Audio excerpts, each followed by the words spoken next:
Hola, estamos aquí en este domingo de noviembre y esta obra de hoy es la de La Paz Ficticia de la maestra Luz Josefina Hernández. Y en esta ocasión, pues Rubén fue el que eligió la obra, por lo que le tocaría hablar antes que los demás. Entonces le cedo la palabra completamente a Rubén. Hola, hola, buenas noches. Pues sí, efectivamente yo elegí la obra La Paz Ficticia de la maestra Luisa. Eh, la elegí por bueno, este comentario lo voy a hacer al final de la obra, porque me gustaría hacer una dinámica, ¿no? Con esta obra. Y pues bueno, pues vamos a entrar de lleno, ¿no? Con el análisis. Bueno, pues esta obra a mí me parece es muy bonita. Bueno, no bonita en cuanto al tema, ¿no? O sea, el tema es algo, eh, es algo triste, es algo de lo que casi no se habla dentro de la historia de México, ¿no?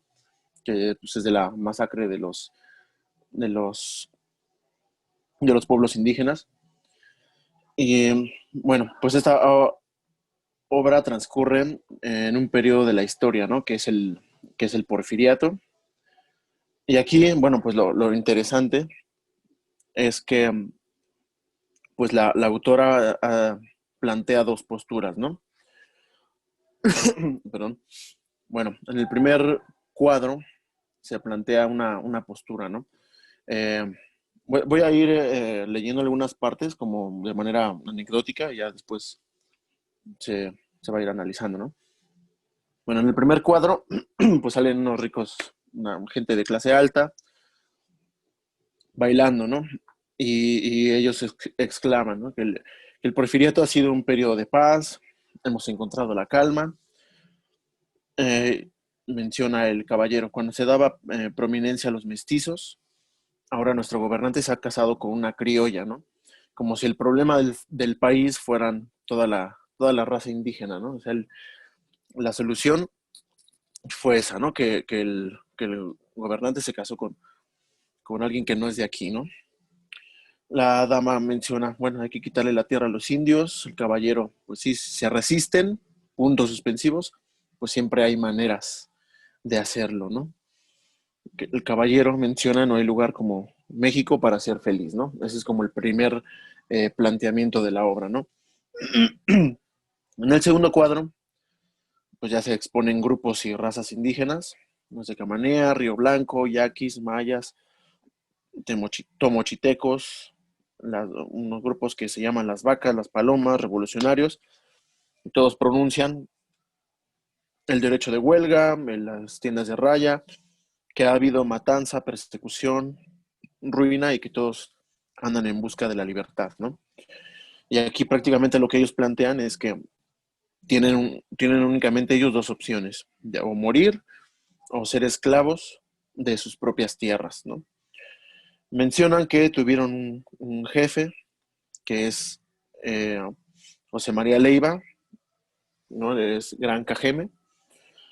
Y en el cuadro 3 se expone un símbolo, ¿no? La autora expone lo que es el símbolo, todo lo que Gran Cajeme es para ellos, el símbolo del hombre revolucionario, el que sabe pelear, el que nunca miente, el que siempre dice la verdad, el que ha enseñado a trabajar a su pueblo, ¿no?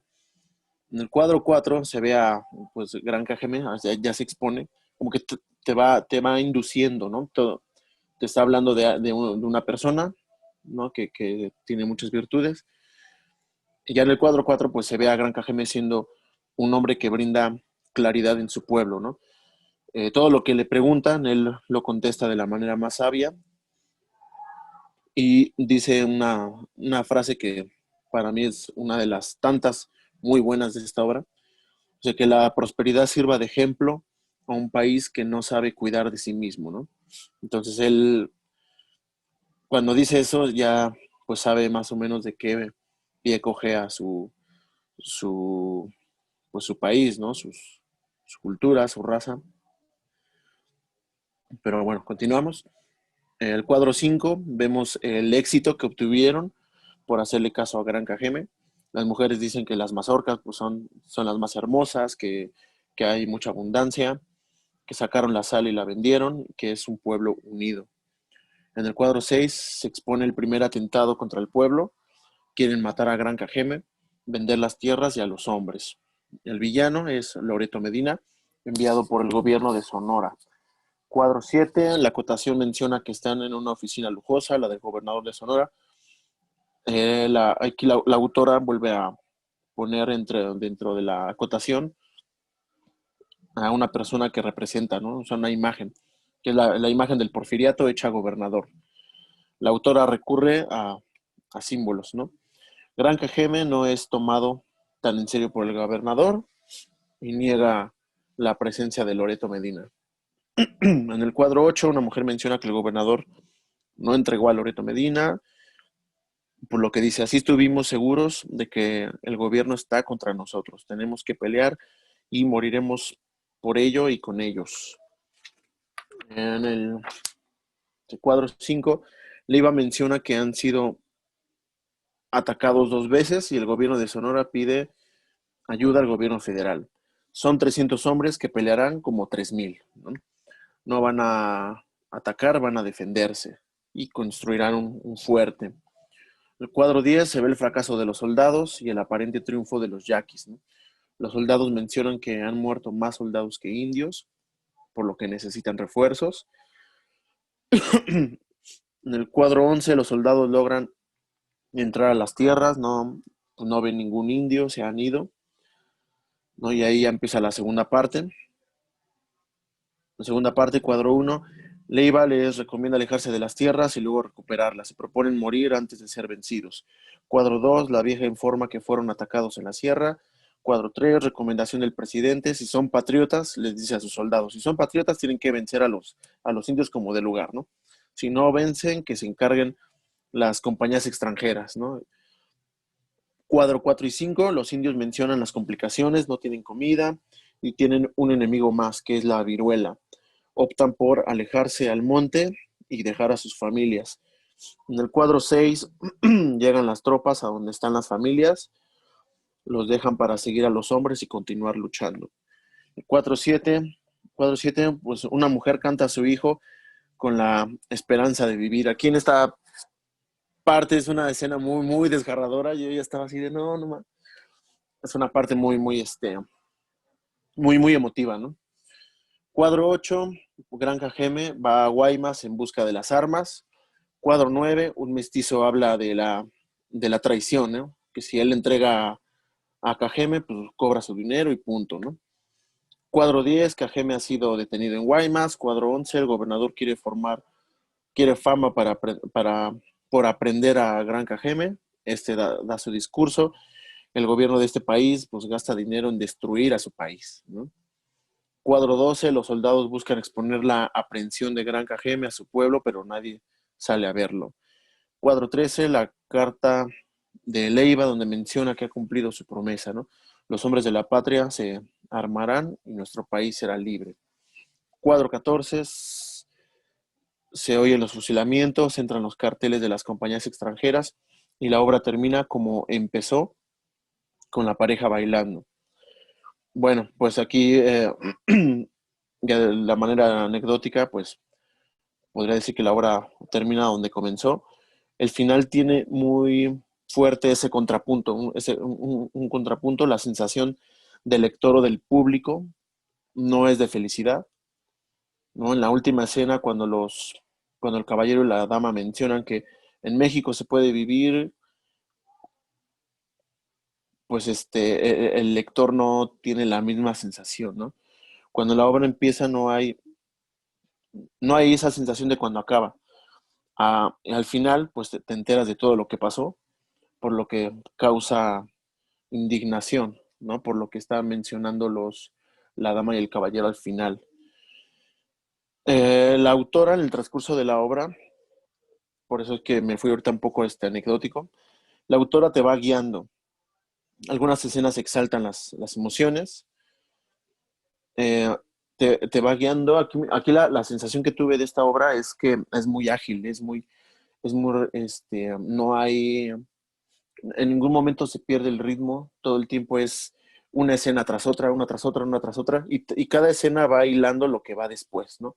No hay escenas que se desperdicien, no hay escenas que mete así de relleno la autora, para nada, ¿no? Al contrario, es como todo el material está muy bien estructurado, pues que no se nota como un relleno ni se cae el ritmo. Todo el tiempo cada escena complementa a la que viene, ¿no? Y o sea, es muy, ¿cómo podría decirlo? Muy redonda la obra en ese aspecto, ¿no? ¿Qué más comenté? Bueno, en cuanto al género, eso todavía no lo voy a mencionar, eso primero, ahora que pasen ustedes. Y pues a mí lo que me queda es como reflexión de esta obra es que la autora nos invita a que cuando se habla de algo y antes de tomar una postura, pues hay que ver las distintas versiones de algo, ¿no? O sea, es muy fácil como tomar una postura y decir, sí, eh, en tal, eh, no sé, hay una situación y, sí, es bueno o es malo, ¿no? O sea, antes de hablar y de mencionar y de tomar una postura, pues hay que tratar de ver toda la complejidad del asunto para poder sacar una conclusión mucho más compleja, ¿no? Creo yo que esta obra es muy vigente, ¿no? Por la eterna lucha que hay siempre entre los ricos y los pobres, ¿no? Y, eh, pues en cuanto a la autora, pues repito, te plantea esto, ¿no? De no tomar una postura hasta que trates de ver toda la complejidad de cada asunto, ¿no? Hablar por ejemplo, de política, a mí no me gusta mucho la política, no me gusta saber nada de los partidos políticos y nada, ¿no? Pero sí me ha tocado platicar con gente, por ejemplo, ¿no? Que dice, no, es que con el PRI estábamos mejor, que por eso y por tal y tal y tal. Y pues no sé, a lo mejor, o sea, a esa persona le fue bien, pero a él, o sea, si a él le fue bien, no significa que a todos nos haya ido bien. Entonces, yo cuando trato cuando se habla, no sé, de política, pues hay que tratar de ver la complejidad, ¿no? De verlo mucho más amplio, ¿no? Y esta obra la elegí porque quisiera, no sé si después se pueda, en una sesión posterior, hacer una comparación de esta obra con la que nos puso Alejandro, la del hombre que se convierte en perro, ¿no? Ahí en ambas se está hablando pues sí, como de un cierto tema político, pero aquí lo interesante es el enfoque que tiene el autor, ¿no? Y la manera en que resuelve cada autor las cosas, ¿no? Y bueno, hasta ahorita aquí dejo mi participación. Todavía no me meto con el género. Quisiera pues saber ustedes qué opinan de esta obra. Pues voy. Espérenme que estoy trabando un poco. Mi comentario va a ser un poco, considero, ¿cómo decirlo? Ágil, espero, o un poco más sintético. Es que, ¿cómo decirlo? Creo que la autora, al tomar el tema respecto a la matanza del pueblo yaqui, y hacer como, ¿cómo decirlo? Un contenido a partir de algo histórico que pasó en la época del porfiriato, como ya Rubén lo fue planteando a partir de la anécdota, lo que me hizo comprender y que se vuelve tremendamente doloroso es que lo que esta obra nos da es la posibilidad de ver que detrás de un pueblo que lucha y un gobierno que lucha, hay seres humanos. Y entonces la situación cambia totalmente. ¿Por qué lo digo de este modo? Porque justo esa escena que estabas diciendo que fue muy dolorosa de esta canción de la madre a su pequeño en brazos. Y toda la escena anterior, que es cuando se están despidiendo de Leiva y los guerreros, por así decirlo, los soldados de los yaquis se están despidiendo del pueblo, desde ahí se me empezó a estrujar el corazón, muy, muy, muy, muy cañón. Ya en esta escena uno se siente peor todavía, pero creo que lo que está bien construida es esa parte, que detrás de los soldados que se van hay familias o hay relaciones o hay personas, pero creo que la mirada, digamos, inteligente de la autora está en que no está viendo cifras, que es como lo que ocurre en un grueso de obras que se escriben a partir de fenómenos sociales. Todo va a las cifras, todo va a los números, todo va al horror que causa, por así decirlo, el amarillismo de la cosa, el morbo de la cosa. Y acá lo que está ocurriendo es que estamos viendo, insisto, la humanidad que existe en ambos bandos. ¿Por qué? Porque el asunto es que los soldados, al final de cuentas, no es que sean propiamente de una ascendencia directa de extranjeros, o que sean extranjeros. O sea, si vamos a la historia, muchas veces los soldados, los cabos, los de hasta abajo, eran mismos indígenas que en algún punto se pasaron al otro bando.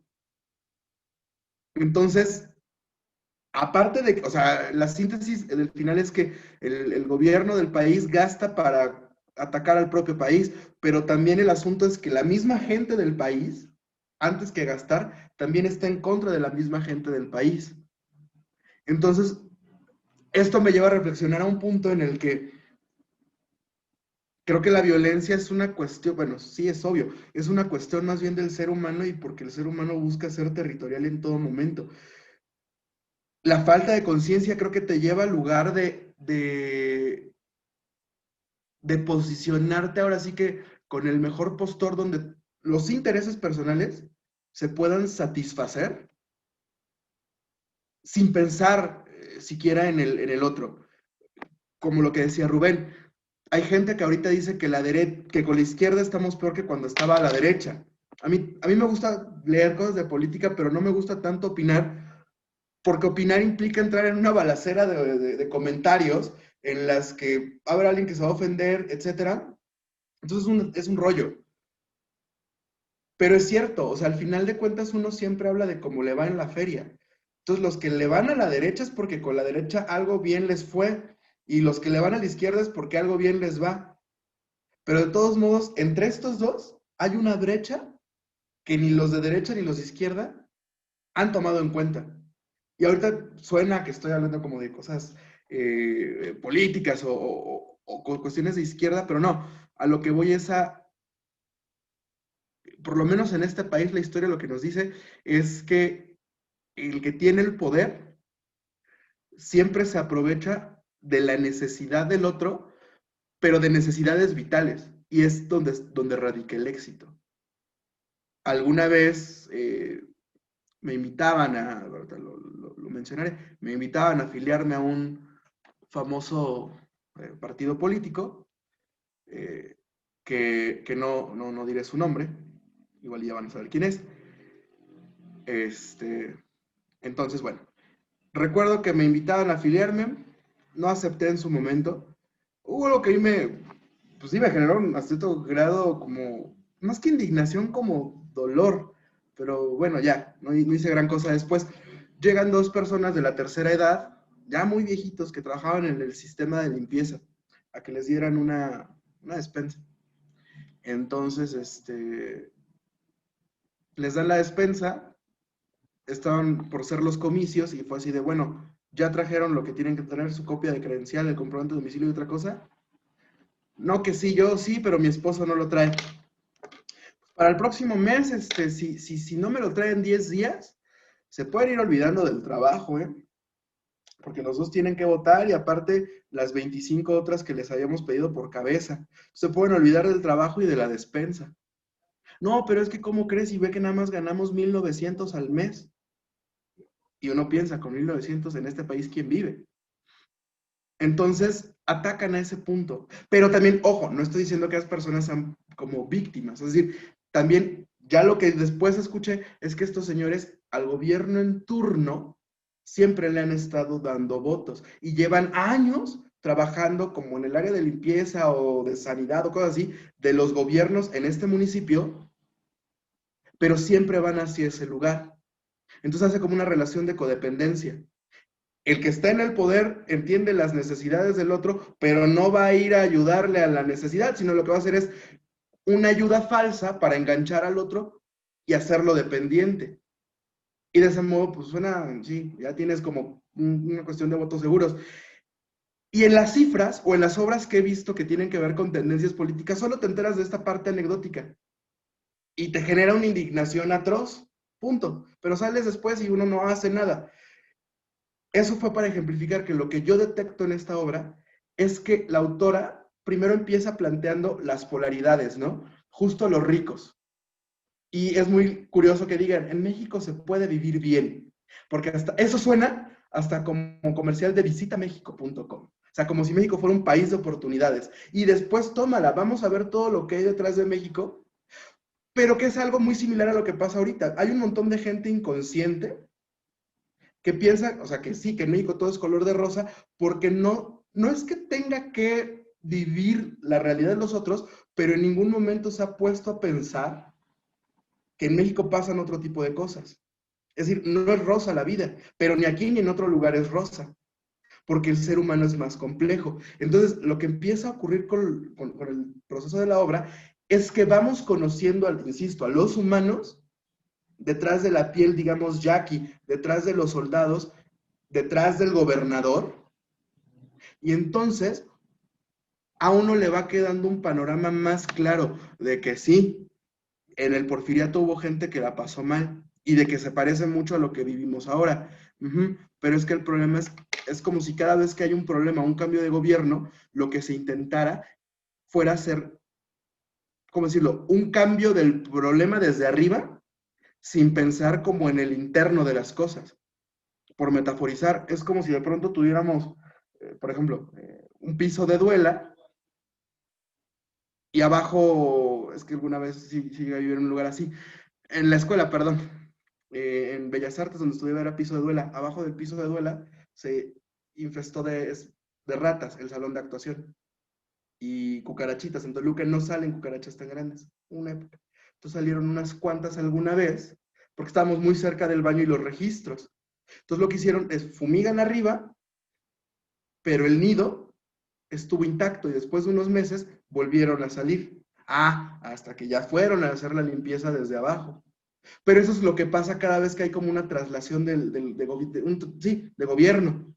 Quito lo de arriba, pero no escarbo. Es decir, no me interesa el núcleo de la sociedad que tiene que ver con que detrás de una sociedad hay un ser humano. Y acá creo que lo que la autora logra es que uno pueda contactar con esa parte humana de los personajes, porque también los que están en el gobierno están siendo traidores. Por ejemplo, el secretario del gobernador suelta algunos comentarios haciendo como una alusión a que si lo matan, pues, ¿me explico? Y está teniendo un buen puesto de trabajo. Entonces, ahí uno piensa que es el gobierno contra el pueblo yaqui. Pero no, o sea, lo que uno ve es que sí son humanos contra humanos. Los únicos que están unidos son los yaquis. Pero acá en el gobierno, los soldados fueron pueblo que está pagado por el Estado para matar al pueblo. Pero eso es una especie de traición. Si uno lo ve éticamente hablando. Y luego el maestro, el que traiciona a Leiva, ese monólogo cuando él habla de lo que es ser un traidor, creo que es lo que también logra como sintetizar un poco ese asunto. Que al final de cuentas, lo que yo entiendo en esa parte es que el traidor lo hace, no por ser malo y por muchas cosas, sino a partir de todos modos lo van a agarrar, de todos modos lo están buscando, en algún punto lo van a matar. Si yo puedo tener hoy el beneficio, pues venga el beneficio. Es decir, es como si el traidor funcionara a partir de tener un placer inmediato y satisfacerlo y no hubiera conciencia de dimensión del hecho de traicionar. Pero entonces, a lo que llego es que eso no es una cuestión de buenos contra malos, derecha contra izquierda, gobierno contra pueblo, es como una cuestión del ser humano. Que por la inmediatez de las cosas, bueno, a veces hacemos cosas que hacen una especie de transgresión. Y entonces sí creo que la obra parte está construida para generar como esta indignación, porque en efecto, cuando termina, vean, ya no fui sintético, perdón, cuando termina la obra, que aparezcan estos dos ricos y vuelvan a decir, no hay lugar como México, no sé si solo es mi caso, uno lo piensa en sensación, uno no lo haría porque es muy, muy gente, pero la sensación es como de agarrarlos y decirles, cállate, seguro, seguro que vivir en México es lo máximo. Uno ya no tiene esa sensación de que vivir en México está bonito. Pero es como si el estímulo fuera una bala que entra al corazón y no a la cabeza. Yo alguna vez, 2 veces, el año pasado tuve oportunidad de ver obras de teatro que trataban sobre temas sociales. Voy a hablar de una rapidísimo que se llama Sin Ítaca. Ganó premios acá en el Estado de México. Bueno, el asunto, para no hacer tan largo, Sin Ítaca era la metáfora bueno, contextualizada en México, de toda la gente que los narcos se roban y que desaparecen o se llevan, o que se apropian incluso de los pueblos. El gobierno abandona esos pueblos, entonces los narcos llegan, financian todo el pueblo para que siembren amapola, siembren marihuana, pero cuando el gobierno pone ojos sobre ellos, agarran a esa gente y se la llevan a otro pueblo fantasma a que haga lo mismo. Entonces, Sin Ítaca es alusión a estas personas que ya viven con los narcos para todos lados, pero ya no van a retornar nunca a lo que fue su hogar. Bueno, la obra está contada en 2019, bueno, es un decir, porque fue el año pasado. En 2018, las cifras del Estado tal. Pero en 2002, las cifras del Estado tal. Y así eran los actores, con movimientos. O sea, todo esto que estoy diciendo se repetía, digamos, en 3 actos.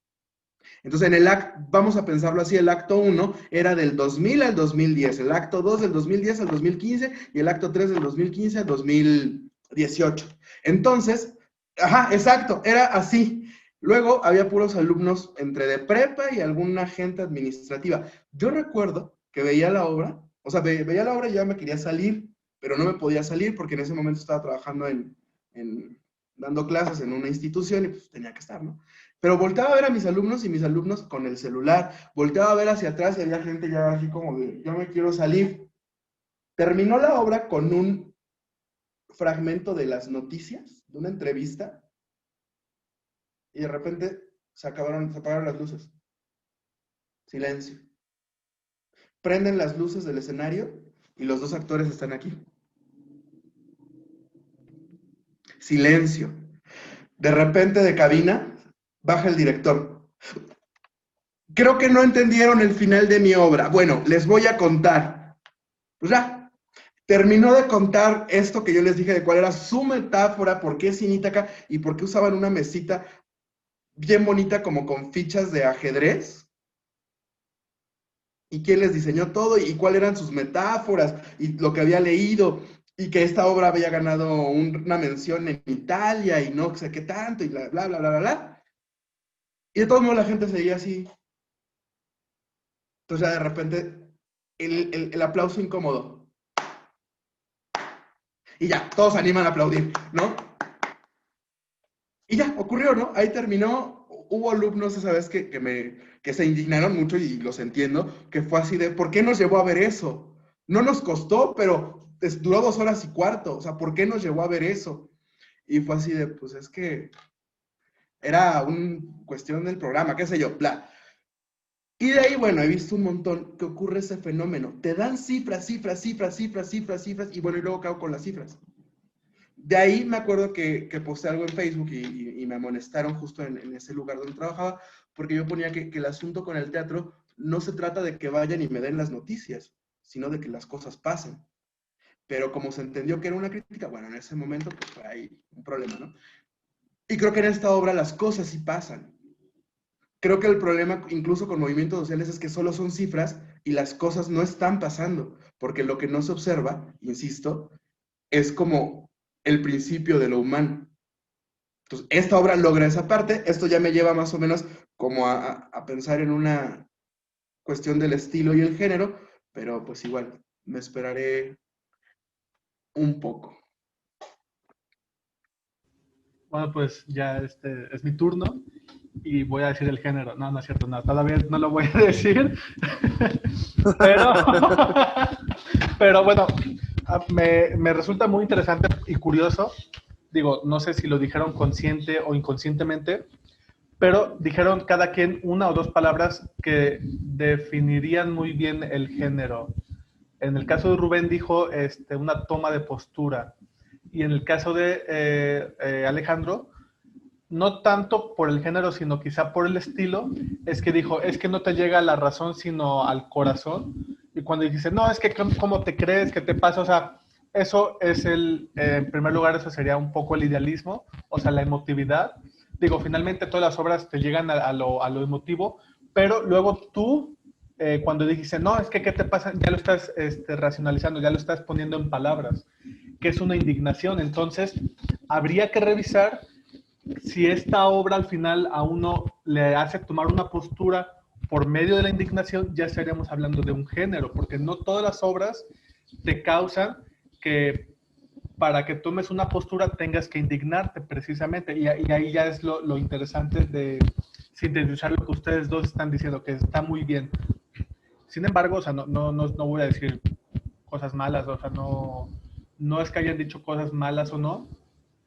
Sin embargo, lo que sí creo pertinente es que habría que preguntarse si precisamente la obra está tratando de, digámoslo muy sencillamente, el gobierno contra el pueblo, ¿no? O sea, yo no voy a desarrollar todavía esa línea o no me interesa pensar que sea esa la cuestión, sino más bien, o sea, sí hay una como, bueno, no una como una contraposición, pero no es una cosa de los buenos contra los malos o el gobierno contra la sociedad.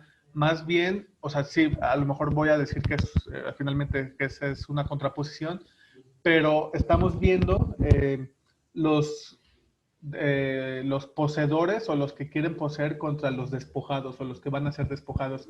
Sin embargo, delimitando los géneros y todo esto, para empezar, eso sería solo el melodrama, es decir, un melodrama son solo la contraposición literal y desnuda de los valores, los buenos contra los malos, el gobierno contra la sociedad, los poseedores contra los desposeídos, o sea, pero la obra no se trata de eso, porque al final, pues uno diría nada más, pobre KGM, pobre gran KGM, pero no, aquí te está desatando una puta indignación de los mil demonios para decir, es que él estaba, por lo que dijo Alejandro, es muy correcto, o sea, que uno se indigna y desata la furia de todo lo que este buen hombre hizo, pero entonces en eso radica la construcción de la maestra, es decir, cuando nos presenta la primera escena, sí, están estos hombres de alta alcurnia, de alta sociedad y demás en un bailable, en la época del porfiriato que siempre se nos dice, ¿no? Es que hubo prosperidad, hubo paz, pero la maestra nos va a decir, sí, pero ahora vamos a ver qué cosas pasaron importantes o trascendentes para que se haya logrado esa paz, y es la contraposición. Pero si nada más hubiera quedado como contraposición, repito, sería esto un melodrama y no tal obra, ¿no? Lo que ahorita voy a decir que sería en dado caso.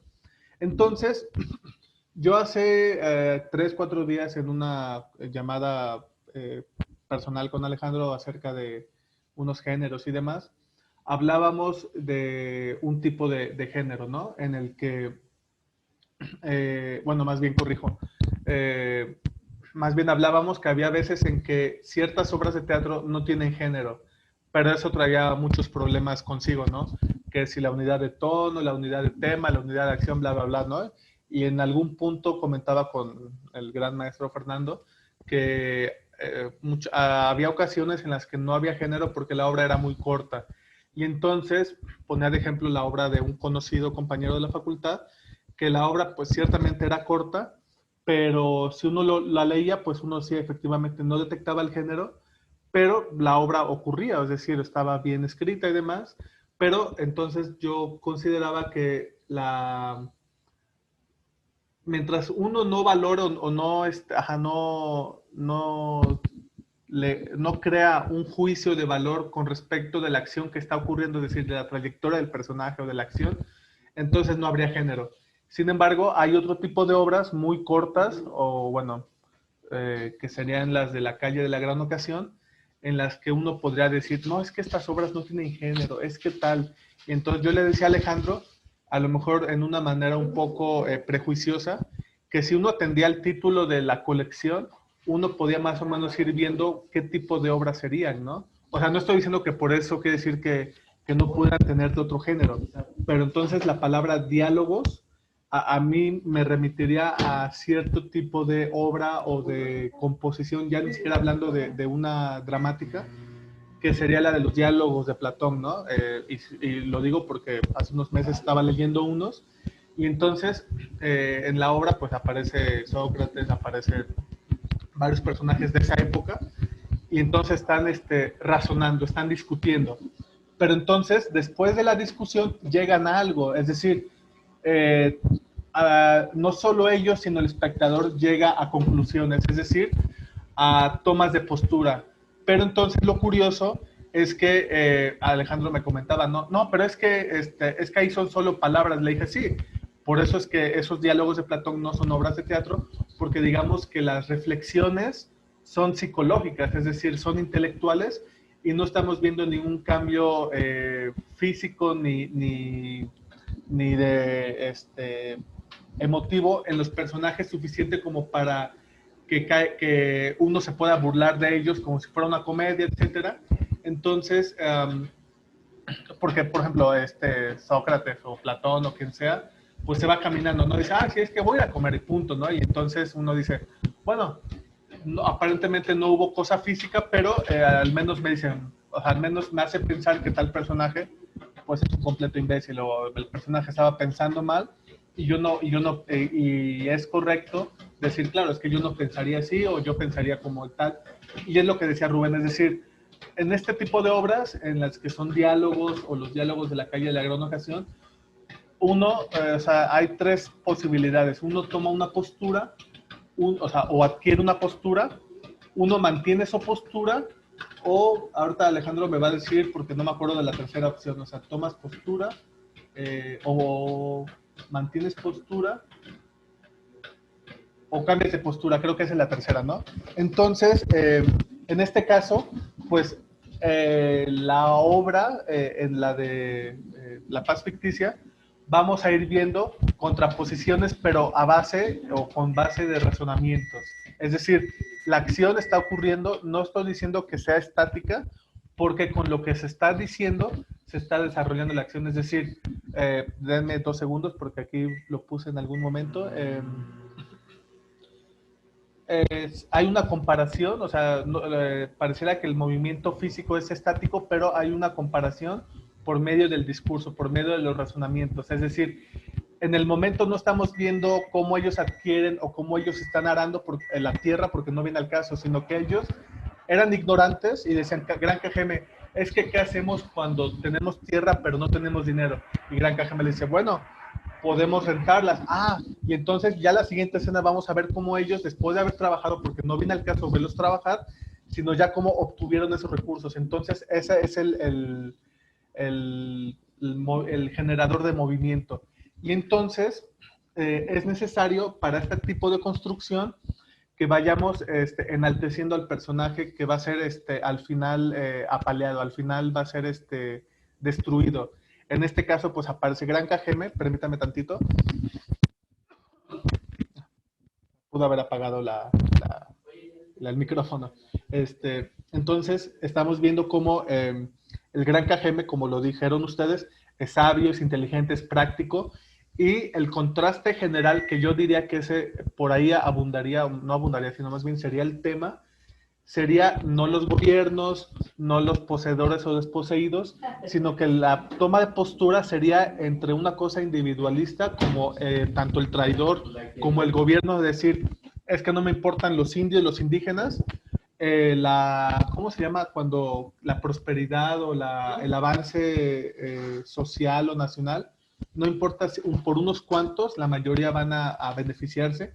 En cambio, Gran Cajeme, que es el líder de esa tribu, de ese pequeño colectivo, o sea, su mejora, en vez de ser individual o egoísta, está queriendo ser en beneficio de todos. Entonces, digo, saltándome un poco de cosas y demás, la cosa temática individual de esta obra radicaría, para empezar, entre la cosa de las posturas de obtención, modificación o mantención o mantenimiento, o no sé cómo se diga, de una postura frente a estas dos cosas que están pasando sobre cómo se puede prosperar, pero de manera colectiva o de manera beneficiosa para todos, o solo de manera egoísta, sacrificando y matando a todos.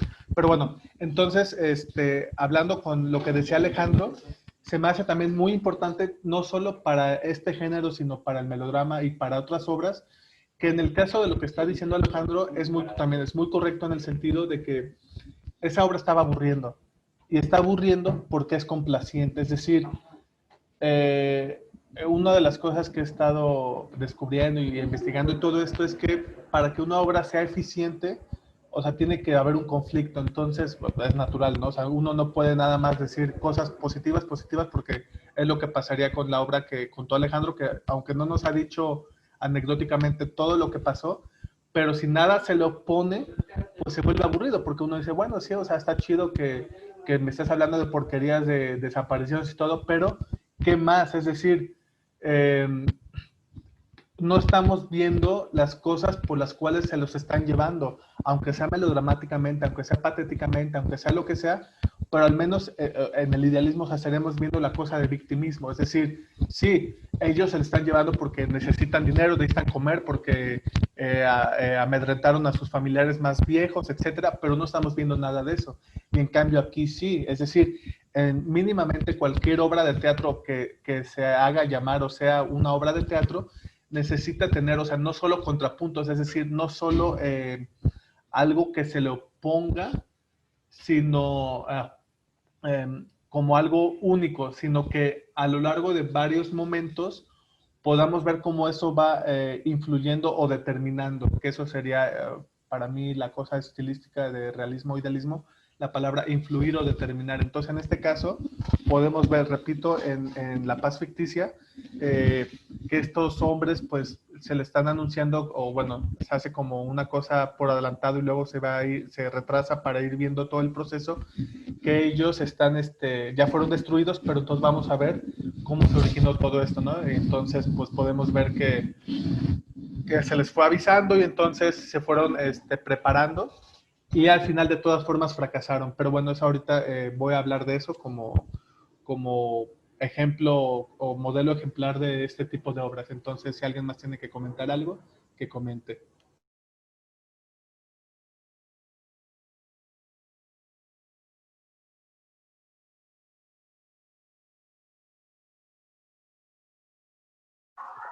Bueno, yo nomás así un comentario rápido, ¿no?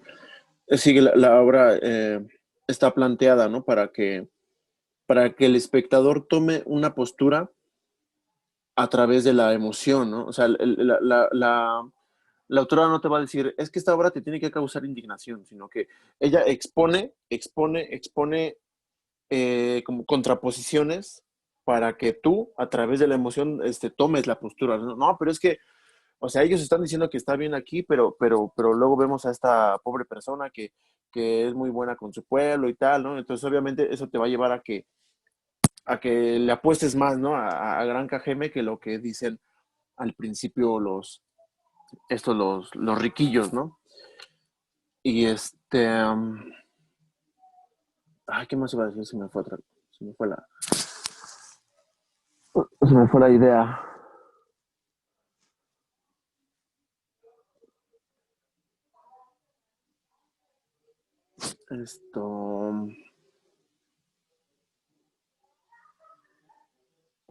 Bueno, ahorita sería así.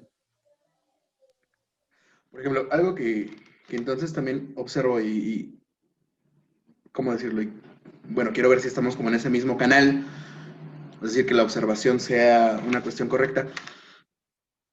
Aunque de pronto la obra cuando inicia parece que se están contando mucho como las cosas a un nivel un tanto descriptivo en la aparición de los pueblos, lo que les han ido haciendo, la acción entonces se instala en que cuando están contando lo que están viviendo, hay una cosa que les genera dolor y hay como un horror en lo que han estado viviendo, que es muy distinto, eso sería muy bueno aclararlo, porque la visión creo que es la misma, que es muy distinto a narrar lo que a mí lo que al pueblo le ha estado pasando, lo que a mí me ha estado pasando, porque en ese narrar hay una acción, digamos, emotiva, intelectual al recordar, a simplemente estructurar diálogos o palabras que tengan que ver con las noticias, porque al final de cuentas en las noticias, que así estaba esta obra, pues, que les mencionaba, y tantas otras que luego he podido ver, solamente se dan cifras, pero el problema, insisto, creo que con las cifras, o tratar de hacer una postura a partir de las cifras, es frivolizar demasiado una situación. Porque sí, el número puede ser escandaloso, pero el número tampoco te hace tener en cuenta el contacto con lo humano, pues. O sea, porque al final son 50 personas, pero ya es distinto ver en este tono como esas personas que no sé cuántas son, porque la obra nunca se dice, fueron tantos originarios del pueblo, sino que de pronto son ancianos, hombres que están muriendo de viruela, ancianos que ya no pueden pelear y mujeres con niños que no tienen que darles de comer, entonces uno se siente más acercado a esa situación. Porque uno no tendría que ir a vivir la viruela o ir a vivir el no poder comer, pero uno es capaz de a un nivel emotivo empatizar con alguien que está padeciendo. Ahora, hay otra cuestión. Creo que también no sé si eso es correcto. Lo que yo de pronto veo en la obra es que está muy bien observado o sea, desde la historia del país, evidentemente, porque sí, en el Porfiriato todo se dice que fue progreso, todo se dice que fue paz, pero este lado, por ejemplo, digamos el lado B del Porfiriato, pocos son quien lo observa. Y quien lo observa tiene una tendencia muy grande a no ver el progreso, es decir, todo fue malo, pero no hay una cuestión ¿cómo decirlo? Como de equilibrar que para que una cosa ocurriera tuvo que pasar otra. Pero es que ahí no sé qué tanto estaría pecando de lo que voy a decir, pero es que es como si fuera un funcionamiento vital. Hay veces que equilibrar una cosa, o más bien el equilibrio, radica que para tener un beneficio hay una serie de cosas que van a tener que ocurrir y ese constante contraste, que no va a ser bonito, pero que es como al final de cuentas, suena horrible, se fundan o se sustentan muchos de los gobiernos, en este caso la dictadura que fue el porfiriato. Pero no es como que después en la democracia estemos al 100% bien, ¿no? Es decir, porque en la democracia el riesgo que se corre, igual es algo que puede sonar muy clasista y a lo mejor yo podría estar clasificado en ello, es que haya personas con poca conciencia que tengan derechos para elegir, por ejemplo. Y ahí eso también creo que de pronto puede ser un riesgo, porque todos tenemos el derecho, por ejemplo, de participar en los comicios. Ajá.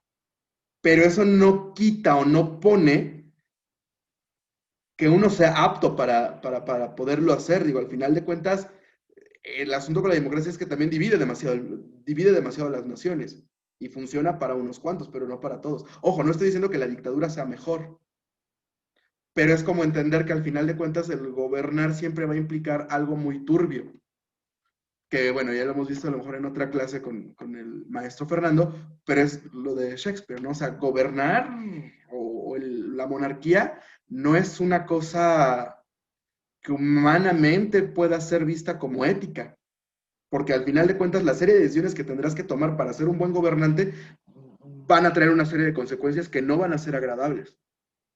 Y abdicar va a traer consecuencias que tampoco van a ser agradables. Ahora, a lo que iba, creo que en la obra también, no sé, lo que decía de la observación de la historia y eso, es como si de pronto el país, o sea, vemos unos cuantos personajes, pero a mí de repente algo que me hizo ruido es como si el país, México, tuviera un carácter en conjunto.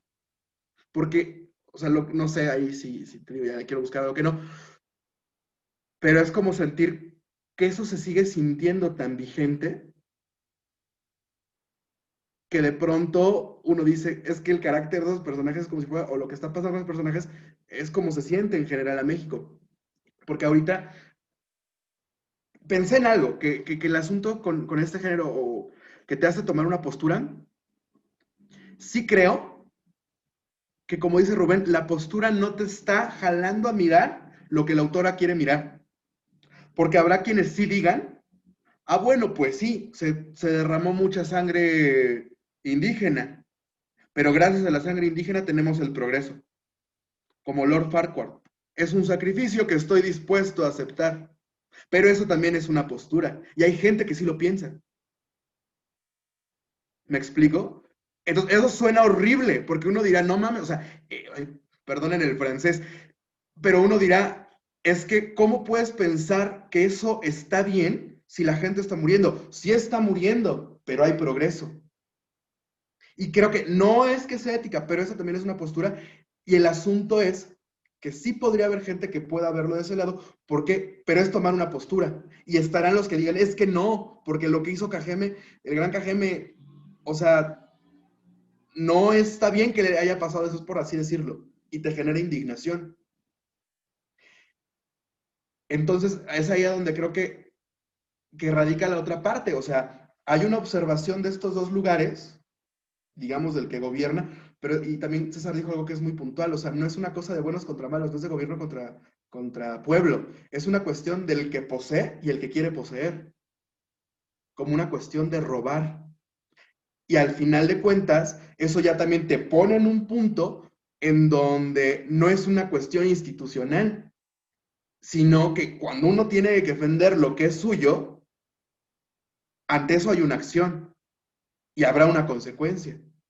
Y es, creo, ahí donde uno es capaz de ver que el asunto, ¿cómo decirlo? O sea, pues sí te genera indignación, te hace tomar una postura, pero que también a la vez el asunto tiene distintos ángulos. Es decir, creo que algo que ocurre es que sí se exalta la figura del, lo llamaré así como del héroe, porque al final es ahí donde creo que radica la importancia del héroe, en que morirá y dejará como un legado, pero queda un legado a nivel de ideas, porque al final de cuentas el pueblo, bueno, Jackie ahí termina masacrado, o algunos vendidos, etcétera. Pero la idea, es decir, el ideal de lo que el héroe hizo, es como si quedara intacto. Que creo que también se parece un poco a lo que pasa, por ejemplo, con Zapata. A Zapata lo matan. Bueno, y yo nunca he visto una obra de teatro de Zapata. Pero a Zapata lo matan y al final de cuentas queda la idea zapatista de tierra y libertad, pero nadie siguió su lucha. Entonces, como de, seamos zapatistas, pero vamos a cuidarnos.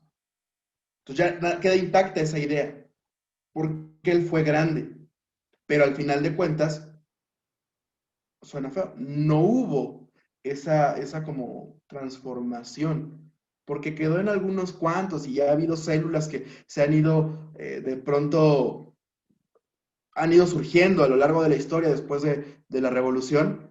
El último creo que pues, los zapatistas, pero al final su movimiento se apagó. Entonces, toda esa parte de los héroes se queda como en el ideal de lo que pudieron ser, de lo que fueron, pero al final no se termina de hacer tangible o de comprobar.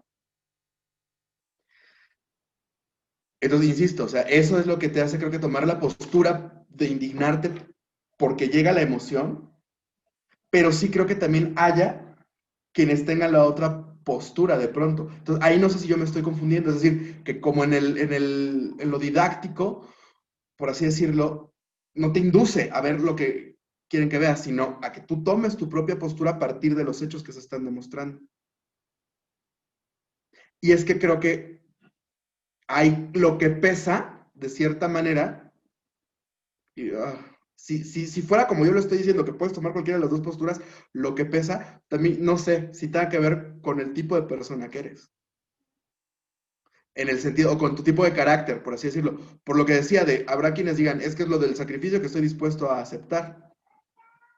O ahí yo me estoy confundiendo y la idea es que sí veas la indignación para que de esta postura te bajes a esta. Es como pregunta. Sería todo.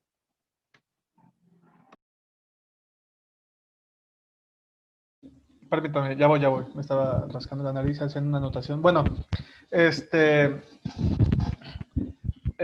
son varios puntos.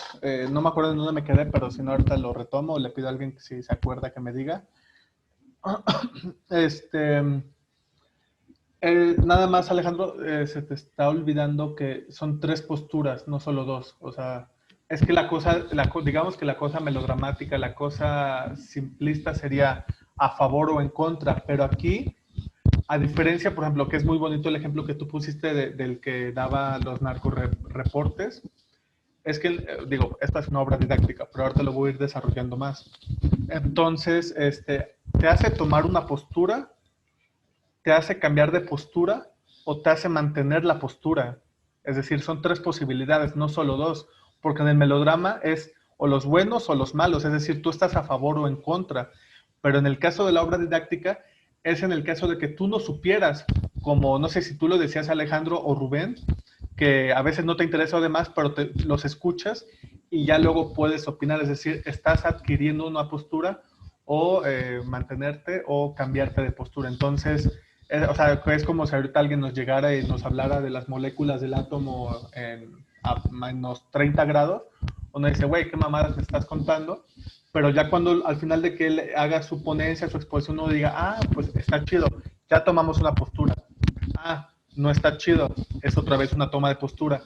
Si en el caso de que ya superamos, que dijéramos, pues es que ya lo sabíamos y no está diciendo nada nuevo, es mantener una postura o cambiar de postura de que, wow, o sea, yo sabía esto, pero ahora que me dijo esto, pues estoy a favor o en contra, lo que sea, ¿no? Entonces nada más sí es como tener cuidado con 2 posturas o 3 posturas, que yo creo que esa es una de las diferencias entre lo que sería una obra didáctica o un melodrama, porque en el melodrama me podrían argumentar diciendo, bueno, es que en el melodrama también hay conflictos que a lo mejor no son tan vigentes o no son cosas que nosotros supiéramos, pero por lo mismo, por la cosa emotiva, uno va a enganchar y va a decir, claro, es que estoy a favor o estoy en contra. Y en cambio, si se dan cuenta, y era lo que te decía a ti, Alejandro, la otra vez, date cuenta aquí que las cosas son por razonamientos, es decir, sí, te va a estar llevando de un lado a otro, pero la cosa es, no discursiva, pero sí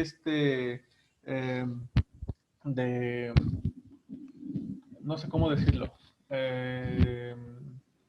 No, es que siempre me confundo con 2 palabras es que de discutir. ¿Descriptiva? No. De discutir, la palabra es discutir. Pero no sé cómo se haga como no en verbo, sino en sustantivo. Pero bueno, entonces, ya en concreto con esta obra,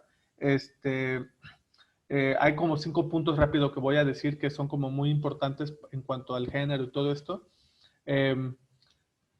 Cuando Rubén dijo la toma de postura y luego también lo de los motivos, o sea, nada más hay que darse cuenta qué es lo que ahorita, bueno, yo en lo personal voy a empezar a desarrollar para ir más allá del género, que es lo que te hace sentir la obra al final de la obra, ¿no? O sea, bueno, al final de ella misma, que es lo de las tomas de postura y demás, que a diferencia del realismo, por ejemplo, si habláramos de Edipo Rey, o sea, uno termina de ver a Edipo Rey y uno dice, ah, no, sí, o sea, está bien no cogerse a su mamá, pues no, o sea, no se trata de eso. O sea, la obra Edipo Rey, la tragedia de Sófocles, pues no te está haciendo cambiar de postura, sino nada más te dice, o sea, punto, o sea, ahí no hay nada más de posturas, o sea, es nada más, o sientes horrible, o nada más, o en la comedia no dices, ah, es que es muy malo ser como él, pues no, nada más dices, pobre imbécil, ja, ja, ja, ja.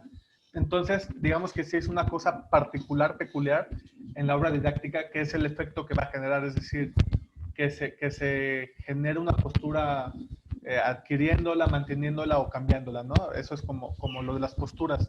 Luego, repito, bueno, eso es como cosa personal, mi opinión personal. En cuanto a lo del tema, o sea, sí, no se trata de melodramáticamente, o sea, los buenos contra los malos, sino las posturas para mí, o sea, que al final uno diga, claro, es que yo sí estoy a favor o sí siento que mi postura siempre fue la misma que Granja Jaime, o sea, que la prosperidad o la evolución social nacional, o sea, tiene que ser de una cosa colectiva y no individualista, porque es lo que se está planteando como los dos contrapuntos, pero no melodramáticamente, sino en razonamientos, porque estamos viendo que el gobierno, pues para salir adelante tiene que matar. En cambio, Gran KGM, pues hace que ninguno de sus personas en un principio mueran, sino que todo les vaya bien y demás. Entonces yo creo que por ahí, personalmente diría que va el tema, o sea, porque uno podría decir, claro, es que no hay que confundir tópicos con temas, o como, no con temas, sino con el tema general de la obra, porque uno puede decir, claro, es que uno quisiera ser como Gran KGM, sí, pero ¿por qué? O sea, ¿qué está haciendo él? ¿Cuál es la acción que está haciendo él? Sí, ser sabio y todo, pero ¿cómo sabemos que es sabio? Porque está haciendo beneficios para toda su sociedad y no solo para... Porque tan fácil como Gran KGM pudo haber dicho, y es que eso es como delimitativo cuando lo de las tierras, ¿no? De que las ponen a rentar, porque fácilmente podrán decir, claro, es que pasan por nuestras tierras, les cobramos y a mitad del cruce los matamos y nos quedamos con su dinero, que es lo que estaría haciendo el gobierno, es decir, despojar. Y entonces este Gran KGM no quiere despojar, no quiere hacer nada de lo que está haciendo el gobierno. Ahí está el punto comparativo o la contraposición. Pero bueno, eso es como para mí el tema. Luego, cuando dijiste lo de los monólogos y lo de estas noticias, también yo creo que ahorita no es que se me haya ocurrido, pero se me sintetizó, es que, como explica luego el maestro Fernando, que los heraldos, que si son narraciones y bla, bla, bla, bla, no lo son, o sea, lo serían si lo que están diciendo no les afecta, es decir, si les son ajenos. En cambio, pero entonces tiene que estas notas informativas en esa obra o cuando si tú te estás contando cómo tu mujer te dejó o cómo tu madre se murió o cómo tal, tiene que haber una reacción del propio personaje frente a su monólogo. Entonces, cuando tú dijiste, claro, es que están muriendo 50,000 personas, están muriendo 50 personas, pero si ninguna de esas personas es familiar del que lo está contando, si ninguna de esas personas son de su sociedad, pues se vuelve intrascendente, o sea, se vuelve nimio porque no le está afectando. Entonces sí, es una narración y no es una representación.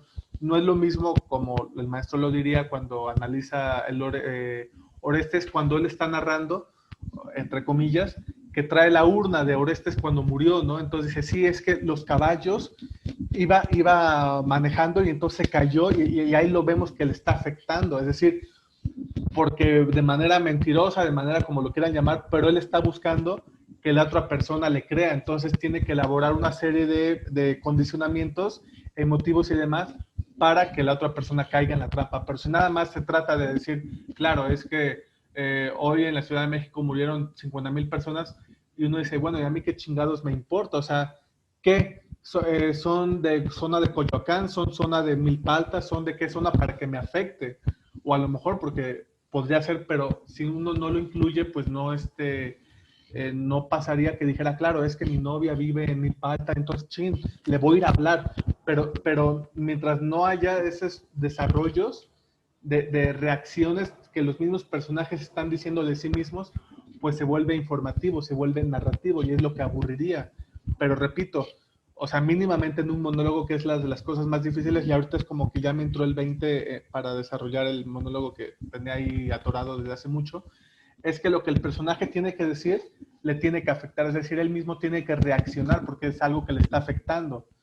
Si no, pues entonces es mejor suprimirlo, es decir, repito, con esa obra, pues da igual que quiera apantallarnos con 10,000 muertes, 100,000 muertes de coronavirus, pero y luego, o sea, no está dando detalles anecdóticos o detalles que pudieran afectarnos o al menos al espectador, es decir, es que como esos imbéciles que no usan cubrebocas, ya entonces uno podrá sentirse identificado, pero si nada más hacen una generalización, pues uno dice, bueno, y luego, o sea, pues sí, en Europa y en Asia y en Australia todos están muriendo, pero no me estás diciendo nada relevante. Bueno, entonces ese es el tercer punto. El cuarto punto, que es algo que tú dijiste, Alejandro, y yo creo que también es correcto, pero no estabas viendo la profundidad porque se me hizo también muy, muy, muy exacto, que dijiste, es que estas personas están funcionando como una cosa de carácter mexicano.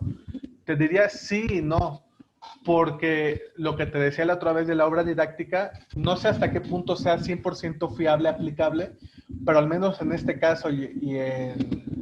¿Qué otra obra mencionamos? La de Molière o un poco los diálogos de Platón y quizá los de la maestra Luisa Josefina, es que son colectividades, es decir, sí está el nombre de Gran Cajeme, pero entonces en un punto deja de ser Gran Cajeme para ser el héroe de estas tribus.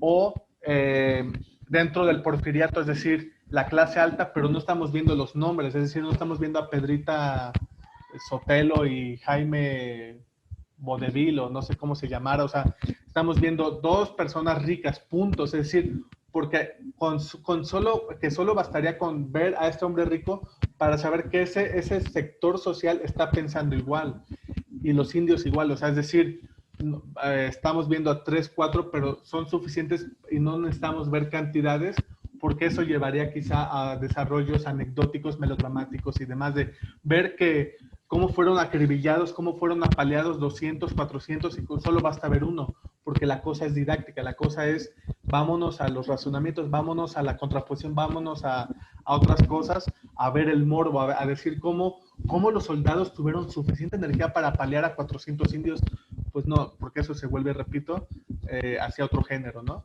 Entonces,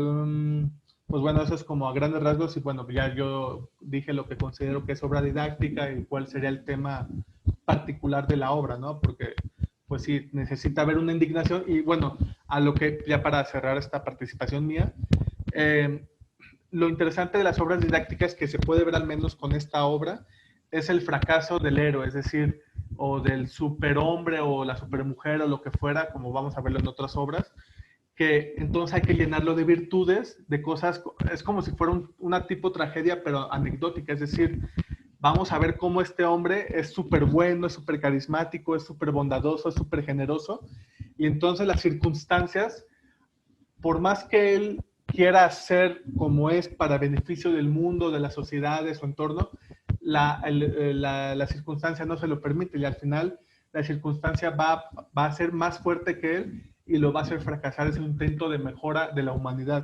Entonces viene ahí la indignación de decir, pero ¿cómo? Es que él tenía que haber triunfado. Y ahí está, ahí ya logró el efecto la obra didáctica.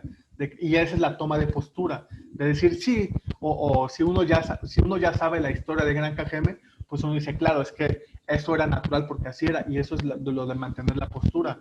O en el caso contrario, que es lo que en un primer punto complaciente sería, claro, es que el porfiriato fue lo chingón y a mí me vale madre lo demás, pero cuando ve todo el lado oscuro o el otro lado de la moneda, le va a hacer cambiar de postura, va a decir, bueno, fue bueno el porfiriato, el porfirismo, pero con unas cosas ahí que muchos preferimos ocultar para no ensuciar la buena imagen que tenemos de las cosas. Entonces, la obra didáctica siempre va, lo que decíamos de la cosa dialéctica, de la cosa de a favor y en contra, a favor y en contra, a favor y en contra, no solo la lucha de lo bueno y lo malo, sino ver cuáles son las cosas buenas o malas de una postura, de la otra postura, y el desarrollo hasta que al final pues se den las cosas como se hayan dado y al final uno diga, claro, es que a favor, en contra o adquirir. Pero bueno, eso sería todo de momento. Y si alguien más tiene que decir algo, pues que lo diga.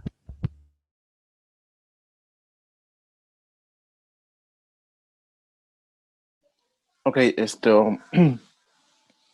respecto a lo que dices del fracaso del héroe, estaba pensando, o sea, bueno, claro, o sea, esta obra se trata del idealismo, ¿no?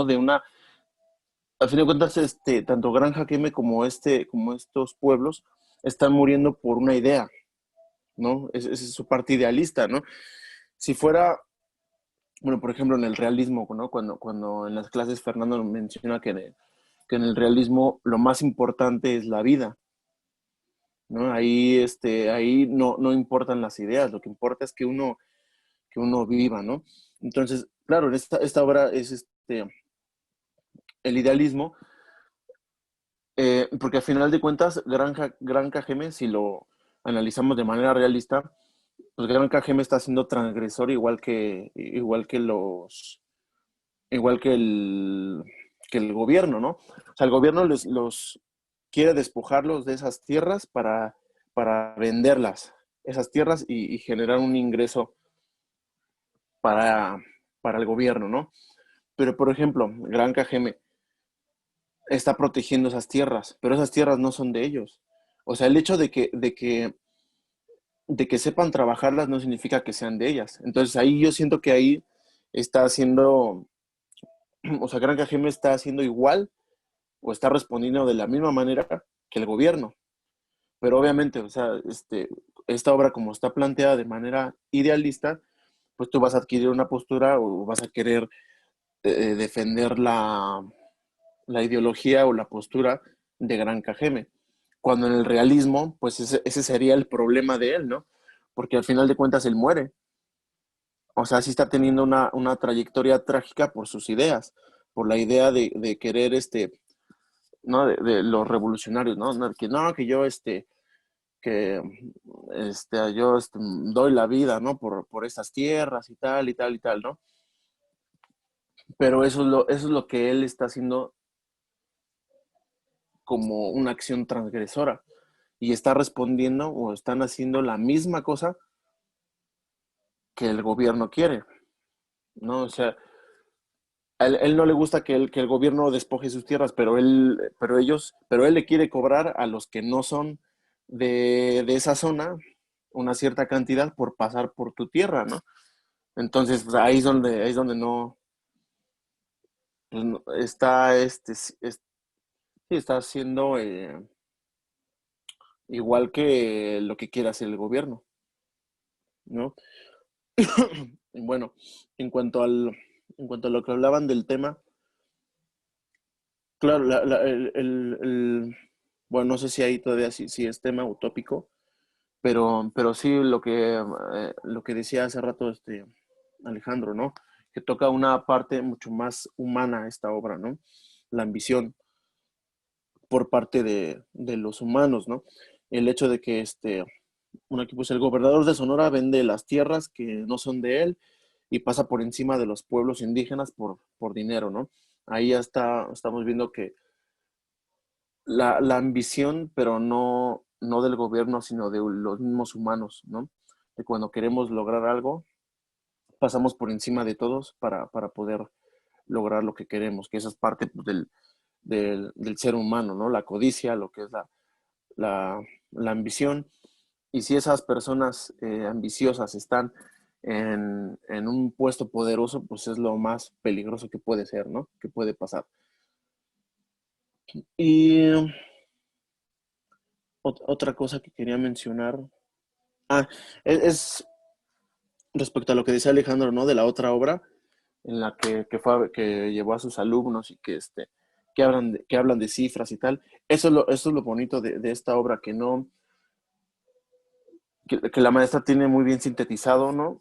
Eh, que no se necesitan cifras, no se necesitan diálogos y textos y texto y texto para llegar a la emotividad del público, ¿no? O sea, simplemente con la escena, por ejemplo, de la mujer que le está cantando a su bebé, pues ahí tú adquieres una postura, adquieres una emoción que no es necesario mostrar las cifras, ¿no? Como decía Alejandro, ¿no? O sea, si esta hora fuera así de que, es que hemos caído tantos y de acuerdo no sé, de acuerdo al porcentaje, más del 60% ha muerto y tal, tal, tal, pues eso es como racionalizarlo, ¿no? Y esta obra te muestra como acciones para que tú vayas tomando la postura, ¿no?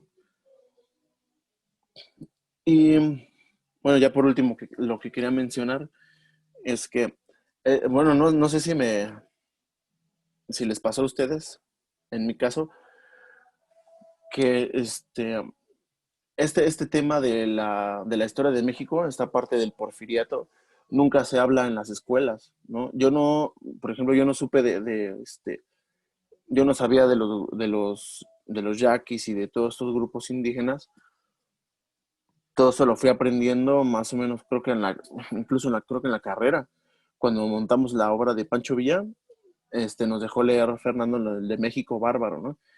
Y en este libro es donde pues narran como toda esta parte, ¿no? De los esclavos, de los indígenas que los mataban,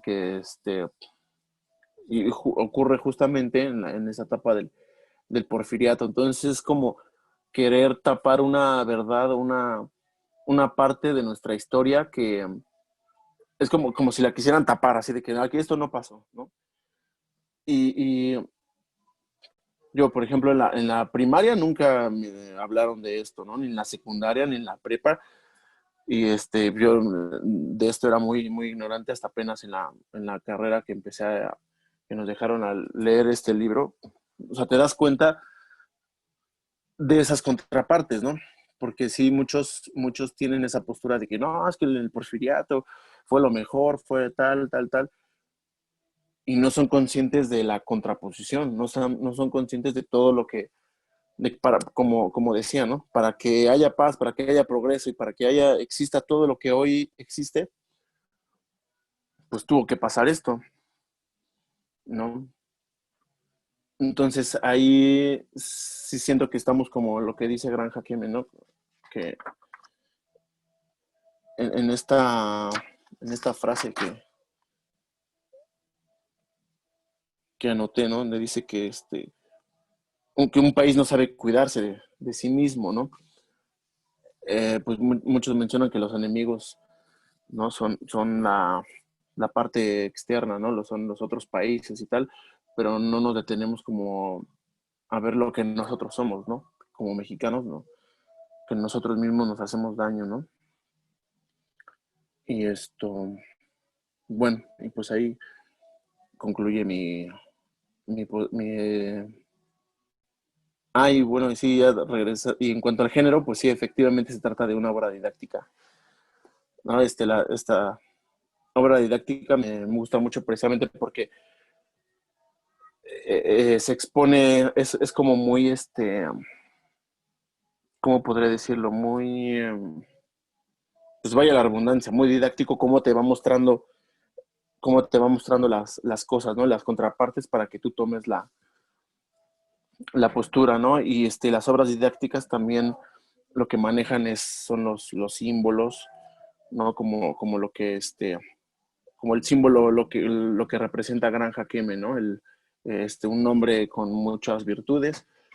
Y la otra parte el gobernador, ¿no? Como dice la acotación de la maestra, que es la viva imagen del porfiriato, ¿no? Entonces, uno de los elementos de la obra didáctica son los símbolos y y pues es una obra didáctica con elementos melodramáticos. Y pues ya, eso sería todo por mí. Bueno, Tú, Alejandro, perdón, fui a conectar mi compu, pero tú. Ok. No, pues lo mismo, o sea, a lo que decía Rubén, en efecto yo, por ejemplo, esta parte ¿cómo decirlo? De lo que pasó con los yaquis y una serie de cosas que ocurren en el porfiriato, pues sí, no, en la escuela nunca lo vi. De hecho, a mí ¿cómo decirlo? Hubo cosas que sí supe, pues, del porfiriato, incluso de otros periodos, porque es época de la revolución, sí lo puedo decir, en la época de mi infancia, me gustaba como mucho ese tema. Pero bueno, era más como, ahorita que lo analizo a un tiempo, era como un morbo, ¿no? Porque me gustaba leer de las batallas, cómo se habían desarrollado, etcétera. Entonces, bueno, conté con la fortuna de que tenía un tío que de pronto me sacaba material de la biblioteca y pues me prestaba. Mi héroe de esa época era Zapata, pero me conseguía libros, por ejemplo, del Porfiriato y eso. Entonces, ahí hubo una brecha en la que de niño no dimensionaba, ¿no? Como el asunto de que la revolución había sido una guerra para conseguir o garantizar ciertos derechos, etcétera, bla, bla, bla. Entonces, cuando tengo estos libros que ya son de otro, ¿cómo decirlo?, que abordan de manera distinta a la SEP, a esa edad, como a los 8 o 10 años, me generó como un conflicto, porque fue así de, o sea, sí me llamaba la atención como de la guerra, pero ya leer como ciertas cosas respecto a intereses, respecto a lo que sí pasó quizá y que es como más, la dimensión es más grande, no sé, ahí me hizo ya huirle un poco a esa cuestión. Y es apenas hace unos, no sé, meses que he estado como queriendo investigar algunas cosas. En específico de esto de Sonora no lo tenía pues en mi conocimiento. Pero es que sí, es como si de pronto hay quienes dicen, ¿no? Que según la historia la escriben los que ganan y no sé qué tanto. Pero pues es que al final de cuentas, cuando borras como esta parte de la historia, creo que el riesgo que se corre es que uno ni siquiera sea capaz de identificar como el comportamiento o el patrón, o incluso ver eso que Rubén menciona de manera acertada. O sea, si uno analiza a Cajeme de la forma realista, es exactamente, es como la contraparte, pero a la vez es el espejo, pues, pero situado en distinto lugar. Y de pronto hay una postura que me hace mantenerme en el sentido de esas cosas que yo le llamo así, ¿no? O sea, la izquierda y la derecha es lo mismo de distinto color. Y sus términos los nombran de distinta manera, pero al final de cuentas, lo que hace rato decía, o sea, tendrán a gente contenta, pero entre esa gente que está contenta hay una brecha de personas o de un sector social, que al final esa sí es competencia de un gobierno, o etcétera, que está ahí, olvidado. Entonces, creo que el desconocer, más que el desconocer la historia a un nivel informativo, no entrar en la dinámica de comprender lo que ha pasado, es una de los tantos factores que hacen que uno se repita como tantas veces, ¿no? O que la conciencia sea aquí, chiquitita. Y ya, pues para cerrar, sí, también concuerdo, o bueno, más bien estoy en la dinámica, porque eso no es de concordar o de acordar, de que sí, esto es una obra didáctica que se dirige justo a ese lugar, pues lo que decía al principio, se dirige a lo emotivo para de pronto hacer una especie de indignación, pero desde una postura. Y ya me quedó más claro lo que César menciona, de que hay razonamientos que derivan de una discusión, pero aunque es un razonamiento y una discusión que está ocurriendo en los personajes, no se siente estéril en el sentido de es informativa, sino como el planteamiento o la estructura está en que lo que los personajes cuentan es algo que sí les pasó, contarlo implica revivirlo y volver a habitar lo que ocurrió y es, no sé, lo pienso como una cuestión actoral e incluso vital, pues sí, cuando uno recuerda y está contando cosas, va a imágenes, va a sensaciones, a olores, a formas, y en el cuerpo hay un algo que empieza a pasar. Entonces, es decir, no es que la obra como tal, como decirlo, actúe sola, pero desde que la lees es una propuesta para el actor. Y esa parte modifica totalmente, pues obviamente al actor, yo supongo que al director todo, pero a lo que voy es, pues nada, aquí es a lo mejor como hacer una especie de comercial, pero sí es importante ver que hay obras que están en el idealismo, que están perfectamente bien concebidas, porque no se están quedando, o sea, no están dentro de la pretensión. Y creo que la pretensión es lo que ya hace rato yo hablaba, que Rubén también mencionó, del 50% de nuestra población ha sido asesinada, o sea, porque con ese material no podemos hacer nada. O sea, al final es frívolo, es decir, la mirada asertiva está, por ejemplo, en esa escena de la madre o en la despedida,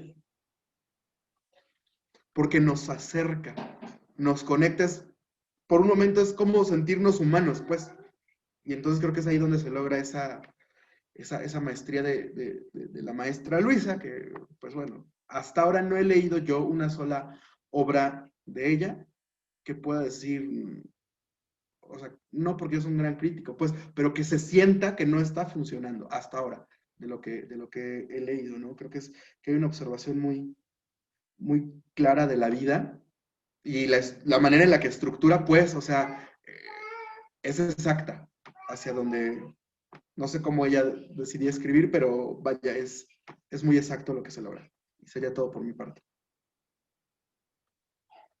Bueno, yo para ahora sí concluir, porque me faltaron dos cosas más, que son, yo creo que sí son vitales. Una de ellas es nada más como apuntar que sí es cierto, o sea, Rubén lo dijo y luego tú lo desarrollaste, pero hay una cosita un poquito ah, de confusión, porque dicen es que si se analizara de manera realista, pero hay un pequeño problema con eso, que el personaje trágico, porque lo estaban ya hablando en concreto con la tragedia, es que está apasionado. Y bueno, ciertamente el Gran KGM no lo vemos apasionado, o sea, porque si fuera apasionado, o sea, no le importaría incluso eh, ser tan estratégico, o sea, digamos que hay una cosa así, eh, que en la tragedia o son mis ideas las que priman por la realidad, o dejo de vivir, pero en cambio está tratando de llegar hasta las últimas consecuencias. No digo que eso no pudiera ser un tipo de apasionamiento, pero si o sea, no lo estamos viendo en una cosa, a menos que fuera un apasionamiento positivo, pero eso no es una tragedia, o sea, sería, no sé, una cosa rara. Y porque, bueno, es que la palabra con la que dijeron, y es por eso que no es una cosa realista, o sea, ya sabemos que no es realista, pero en el sentido de que lo estaban comparando, es que decían que era una transgresión, nada más hay que tener cuidado porque es un transgresor social, no ético. O sea, de ningún modo esto sería o podría equipararse a una transgresión ética. Una transgresión ética sería, no sé, que estuviera haciendo lo opuesto, es decir, que él estuviera luchando y dejando a su familia muriéndose de hambre. Podría ser, porque de todas formas yo lo veo que eso es patético, pero entonces sí hay que tener como cuidado sobre pensar si es una transgresión, porque es transgresión no ver los niveles, o sea, el ético del moral. Eso es por una parte, ¿no? Y la otra cosa, bueno, son tres ya para, ahora sí, o sea, son dos cosas más para terminar ahora sí mi participación. Es que la escena del traidor, repito, ¿no? No tiene un nombre, pero sí tiene, a ver, espérenme, denme 2 segundos.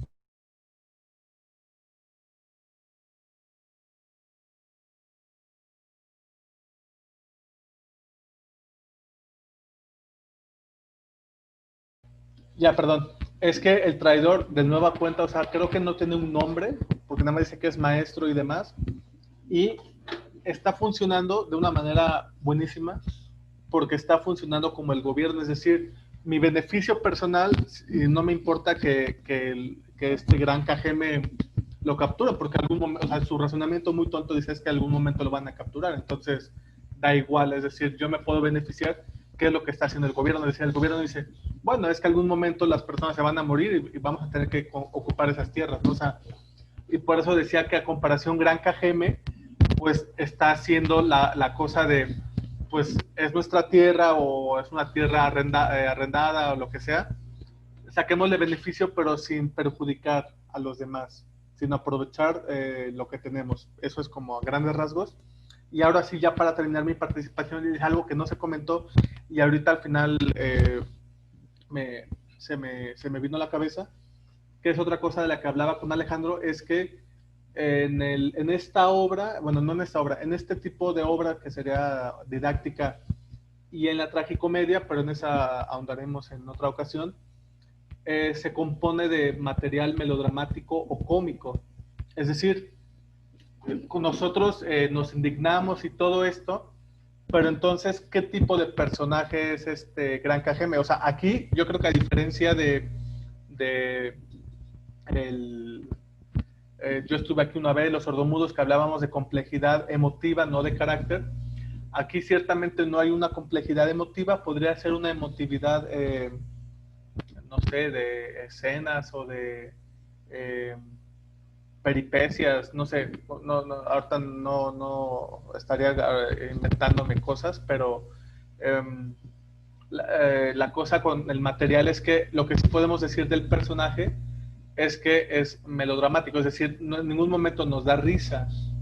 De ahí que se pueda desprender que en una profundidad de análisis, digo, porque podríamos decir, o sea, y esto tiene que ver con el tono de las acciones y todo esto, o sea, no, finalmente no es que haya una gravedad trágica, una gravedad realista, sino que en el carácter humano, en las acciones humanas, o sea, hay tres tipos o dos tipos de coloraturas, llamémoslo así, de tipos de acción, ¿no?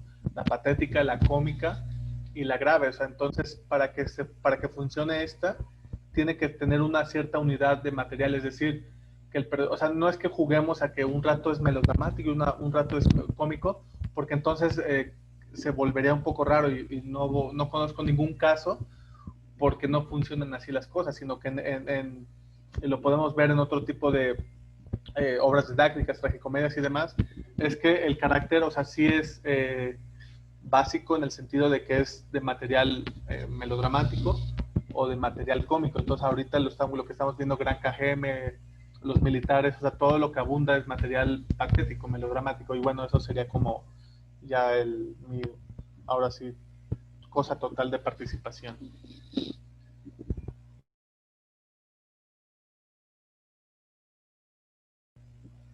Tú, Rubén, o Alejandro, si no tienen nada más que decir, pues ya cerraría la sesión. No, por mi parte ya ha sido todo. Igual por mi parte.